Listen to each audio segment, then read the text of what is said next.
Good morning, everybody. It's been a fascinating morning with the inaugural and the remarkable expanse of subjects that were covered, both connected with artificial intelligence and education, and indeed not that directly connected, but obviously wherever you have the Indian Army, you have to cede space to it, and that was done wonderfully well this morning.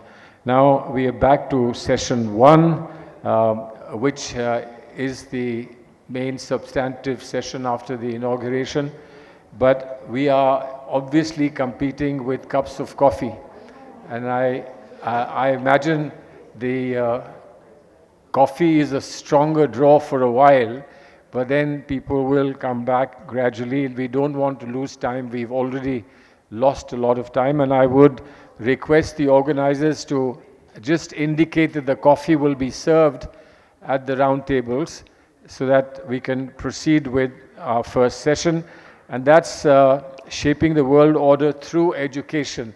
Well, I thought that is such an obvious thing, but saying education would then provide the expanse and the platforms and indeed the entire canvas for more specific discussions that will come in the afternoon, where the artificial intelligence revolution and sustainable development goals will be discussed.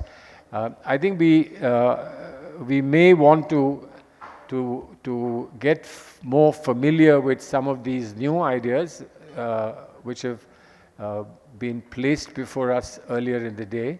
But on education, I think everybody is fairly familiar. Education is the most fundamental thing about a human being.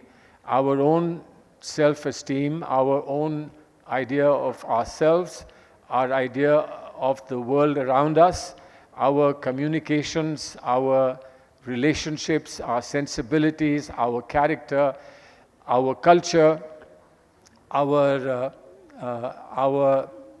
process of learning by watching, by experience, etc., all are part of education. And that's why distinctions are made between informal education and formal education. And I assume that we would be, and all our colleagues who are here would be concentrating on formal education, although informal education is also very, very critical. I think much of what Mr. Alphonse said this morning regarding education and development of human personality had an ingredient of informal education. As far as I know, that there are top educational minds that since independence in this country who have weaved together informal and formal. Jamia Millia Islamia was one such example. The Gurukuls are another such example. What Gurudev Rabindranath Tagore did was a very specific example of how informal education and imbibing from what you see around yourself, indeed from nature, becomes part of your personality development. But we all know that in the practical world, formal education is very important, very significant. Perhaps it is inevitable, and indeed it is indispensable.